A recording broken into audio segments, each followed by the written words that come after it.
Greetings, friends. Happy Thursday to all of you. So, friends, I have an important update. I know that many of you are wondering when Congress will actually be sending out another batch of fourth stimulus checks to all Americans. Well, the Social Security Administration is now looking at a new benefit raise for Social Security beneficiaries. Also, Democrats have proposed a new action plan for the Social Security program. Dear friends, please make sure you watch until the end of this video for all of these details.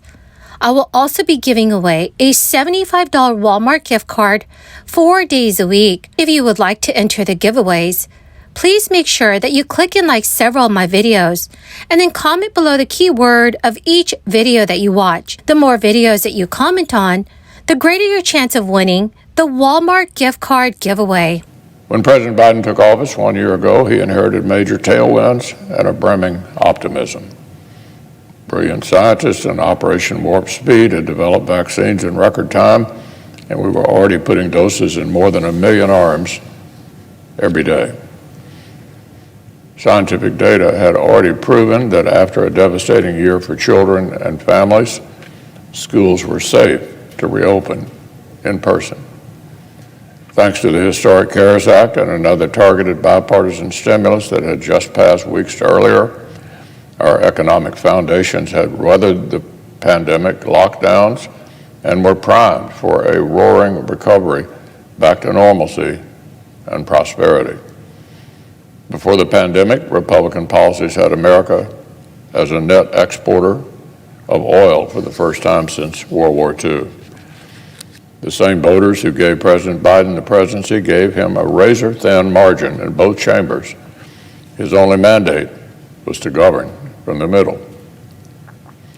In his inaugural address, President Biden promised to do just that, to unite and to heal. But for the past year, he and his administration have often behaved like they're trying to fail their own test. Remember, the president made stifling American energy independence a day one priority, killing miles of pipeline and freezing new jobs and new exploration with the stroke of a pen. Then came the spending bill his administration called the most progressive domestic legislation in a generation, and top liberal economists warned would set off inflationary pressures we've not seen in a generation. Now, friends, if you are retired or just about to retire, next year's Social Security checks are likely to see one of the biggest bumps on record. As a result of surging consumer prices, the average beneficiary may be in line to get as much as $180 more per month starting next January, which is based on recent inflation, and they almost certainly can expect at least an extra $120. These are the numbers based on the Social Security Administration's own figures. The higher payments will be welcome news for retirees who have seen their household finances squeezed so far this year as a result of rocketing inflation and turmoil in the financial markets. The Consumer Price Index is up an annual 8.6% through May, way ahead of the 5.9% annual inflation adjustment handed out to Social Security beneficiaries this past January. Meanwhile, retirees with savings in stocks and bonds have seen their portfolios slump with the financial markets, and anyone living on a fixed income is being especially hit hard by inflation. Social Security checks have lost 9% of their purchasing power in a year.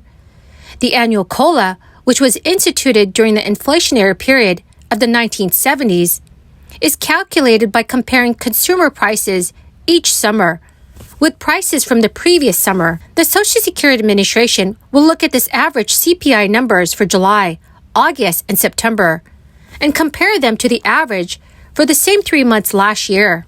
Experts say that we are already on track for at least a cost of living adjustment for 2023 of at least 7.9%. That is pretty much a guaranteed minimum. The reason for this is that May's CPI figure is already 7.9% above the averages for last summer. So even if there are no further price rises in the economy at all for the rest of the summer and the rest of the year, we're looking at this level of increase. So friends, the keyword for this video is watermelon. If you would like to enter tomorrow's Walmart gift card giveaway, please click and like several of my videos, and then comment below this keyword, which is watermelon, and additional keywords of any video of mine that you watch. And do make sure that you're also subscribed to my channel. Remember, friends, the more videos that you comment on with the keyword, the greater your chance of winning the Walmart gift card giveaway. For an average Social Security benefit of $1,657 a month, that increase would work out to $121 extra per month. Inflation actually hurts Social Security beneficiaries. Rising inflation also means that more retirees will end up being taxed on their benefits. When Congress introduced Social Security taxation in the 1980s, it set income thresholds and avoided indexing them for inflation. On the positive side of the ledger, retirees whose costs are rising more slowly than the official inflation figures will benefit from the latest cost of living adjustments. According to the U.S. Labor Department, a separate cost of living index calculated for the elderly has risen by 8% in the 12 months to May. Vermont Senator Bernie Sanders and Democratic Representative Peter DeFazio have introduced the Social Security Expansion Act, which would, among other measures, boost benefits, adopt the Consumer Price Index for the elderly, or CPIE, for benefit increases, and subject all income above $250,000, including capital gains, to the Social Security payroll tax. However, Democratic Representative John Larson has also proposed a Social Security reform bill. His bill adopts the Consumer Price Index for the elderly as a basis of the annual COLA and applies a payroll tax to annual wages above $400,000.